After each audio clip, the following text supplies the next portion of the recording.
மத்தேயு நற்செய்தி அதிகாரம் 10 இறை வார்த்தைகள் 7 முதல் 15 வரை. அக்காலத்தில் இயேசு தம் சீடரை நோக்கி கூறியது: நீங்கள் சென்று விண்ணரசு நெருங்கி வந்துவிட்டது என பறைசாற்றுங்கள். நலம் குன்றியவர்களை குணமாக்குங்கள், இறந்தோரை உயிர் பெற்றெழ செய்யுங்கள், தொழுநோயாளரை நலமாக்குங்கள், பேய்களை ஓட்டுங்கள். கொடையாக பெற்றீர்கள், கொடையாகவே வழங்குங்கள். பொன், வெள்ளி, செப்புக்காசு எதையும் உங்கள் இடைக்கச்சைகளில் வைத்துக் கொள்ள வேண்டாம்.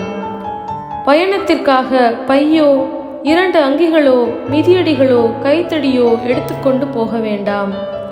ஏனெனில் வேலையால் தம் உணவுக்கு உரிமை உடையவரே. நீங்கள் எந்த நகருக்கோ ஊருக்கோ சென்றாலும் அங்கே உங்களை ஏற்க தகுதியுடையவர் யாரென கேட்டறியுங்கள். அங்கிருந்து புறப்படும் வரை அவரோடு தங்கியிருங்கள். அந்த வீட்டுக்குள் செல்லும் பொழுதே வீட்டாருக்கு வாழ்த்து கூறுங்கள்.